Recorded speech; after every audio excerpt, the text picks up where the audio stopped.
एक स्टेज पर present KIA था, ठीक है वो कल्चरल फेस्ट था, पर मुझे मैं एक नॉर्मल स्टूडेंट हूँ, मैंने पहले भी डांस किया तो मुझे नहीं लगा था कि अगर मैं एक बॉलीवुड सॉन्ग में डांस कर लूंगी तो उसका इतना बन जाएगा कि मेरे संस्कार भंग कर दिए। या मुलं जर नालायक निघाली तर त्यांना नालायक असण्याची सुद्धा सूट असते, मुलींना तर नालायक असण्याची सुद्धा सूट नसते। मी तर चांगली मुलगी आहे ना, तर मुली सगळ्या चांगल्या मुली असतात। भाऊ उडाण टप्पू असतो, तो रात्री भिंत ओलांडून सुद्धा घरी येऊ शकतो, पण जी बहीण असेल ती सुशिला असेल, ती वेळेवर उठते, वेळेवर जेवते, आईला कामात मदत करते, चांगले मार्क मिळवते आणि गुपचूप झोपते, हेच करते ना।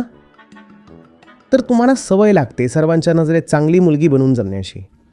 आता मी सांगतोय की वाईट मुलगी बना। शिस्त तर हवीच, विशेषतः एका महिलेला।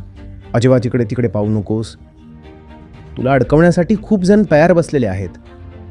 तर मनातून अजिबात अपराधी वाटून घेऊ नका, या सिस्टीममध्ये तुमच्यासाठी काहीही नाही आहे। हो, भारतीय दर्शनामध्ये तुमच्यासाठी खूप काही आहे, भगवद्गीतेमध्ये तुमच्यासाठी खूप काही आहे, उपनिषदांमध्ये तुमच्यासाठी खूप काही आहे, पण हे जे आजचं कल्चर आहे यामध्ये तुमच्यासाठी काही नाही आहे।